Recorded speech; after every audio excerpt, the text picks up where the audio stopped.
महाराष्ट्रातील number 1 TV channel आवाज TV, आवाज आपल्या सर्वांचा। धुळे मनपाच्या विरोधात पक्षनेते पदावरून राजकीय संघर्ष, राष्ट्रवादी शिवसेना आघाडीचा दावा, एमआयएमचा न्यायालयात जाण्याचा इशारा। धुळे महानगरपालिकेच्या विरोधी पक्ष नेते पदावरून शहरातील राजकारण तापलं असून राष्ट्रवादी काँग्रेस आणि शिवसेना शहर विकास आघाडीनं या पदावर आपला दावा ठोकला आहे। दुसरीकडे एमआयएम पक्षाला विरोधी पक्ष नेते पदाचा अधिकार आपल्यालाच मिळायला हवा अशी भूमिका घेतली असून अन्यथा न्यायालयात दाद मागण्याचा सुद्धा इशारा दिला आहे। या वादामुळे माजी आमदार फारुख शहा आणि एमआयएमचे नेते इशाद भाई जहागीरदार यांच्यात राजकीय संघर्ष उफाळू लागला आहे। दोन्ही बाजूंनी कायदेशीर तरतुदी आणि नगरपालिकेतील संख्याबळाचा आधार घेत आपापले दावे मांडले जात आहेत। एमआयएमचे नेते इशाद भाई जहागीर दादा यांनी सांगितलं की विरोधी पक्ष नेते पद देताना कायदेशीर प्रक्रिया आणि पक्षाच्या संख्याबळाचा विचार करणे आवश्यक आहे। जर नियमांचं उल्लंघन करून दुसऱ्या आघाडीला हे पद देण्यात आलं तर पक्ष न्यायालयाचा दरवाजा ठोकला जाईल। मी आपण पत्रकार मित्रांना आणि जनतेला आपल्या माध्यमातून हे सांगू इच्छितो की विरोधी पक्ष नेत्यावर दावा आमचा कायम राहायचं म्हणजे ते आमचा अधिकारच आहे, ते आम्हाला भेटणार आहे।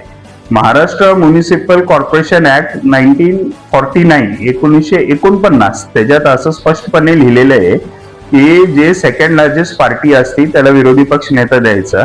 संख्याबळाच्या आधारावर त्यांची मी प्रेस ऐकली, पण त्यांना ते समजत नाहीये की संख्याबळाच्या आधारावर ते म्हणतात की 8 + 5 13 आणि आमचे 10, तर हे 10 ला विरोधी पक्ष नेता भेटायला पाहिजे असं कायदा सांगतो।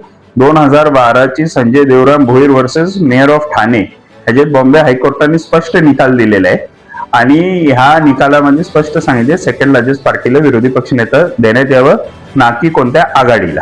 दुसरी गोष्ट मी आपल्याला सांगू इच्छितो की सुप्रीम कोर्टाने घालून दिलेले काही गाईडलाईन्स प्रमाणे 6 महिन्यात विरोधी पक्ष नेता पद डिक्लेअर व्हायला पाहिजे। 6 महिन्यात जर हे विरोधी पक्ष नेता पद डिक्लेअर नाही झालं तर मी औरंगाबाद हायकोर्टात पेटिशन माझं रेडी आहे। आम्ही पेटिशन टाकणार, कोर्टाकडून आदेश घेणार आहे की विरोधी पक्ष नेत्याची नियुक्ती करावी आणि मला डॉक्टर भीमराव बाबासाहेब आंबेडकर यांच्या संविधानावर पूर्ण भरोसा आहे की हा विरोधी पक्ष नेता धुळे शहरातला, धुळे महानगरपालिकेतला हे मजलिस-ए-इत्तेहादुल मुसलमीनला भेटल्याशिवाय राहणार नाही, कारण आम्ही कायद्याने चालणारे माणसं आहे। दरम्यान राष्ट्रवादी काँग्रेस आणि शिवसेना शहर विकास आघाडीनेही विरोधी पक्षनेते पदावर आपलाच हक्क असल्याचा दावा ठोकलाय।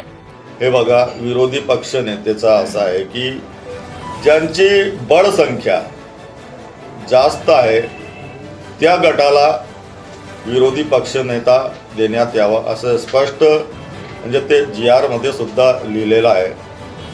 तर आमची जे संख्याबळ आहे आमचा ती 5 + 8 अशा 13चा आहे। तर सर्वात मोठा गट आमचाच आहे धुळे महानगरपालिकेत आणि आमचाच दावा आहे आणि राहणार।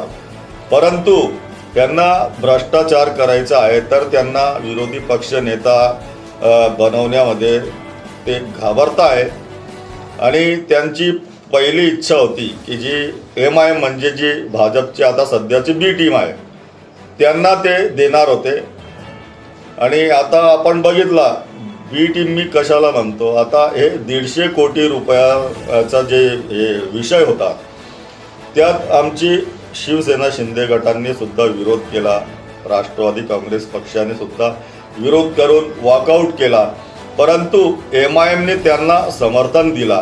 तर तुम्ही समजून घ्या की दोस्त कोण आणि विरोधी कोण। या मुद्द्यावरून महापालिका राजकारणात नव्या घडामोडींना वेग आला असून आगामी काळात हा वाद आणखी तीव्र होण्याची शक्यता आहे। महापालिका प्रशासन आणि संबंधित अधिकाऱ्यांच्या निर्णयाकडे आता सर्वांचं लक्ष वेधलं आहे। रोजच्या ताज्या घडामोडींसाठी आवाज टीव्हीला सबस्क्राईब करा आणि बेल आयकॉन प्रेस करा।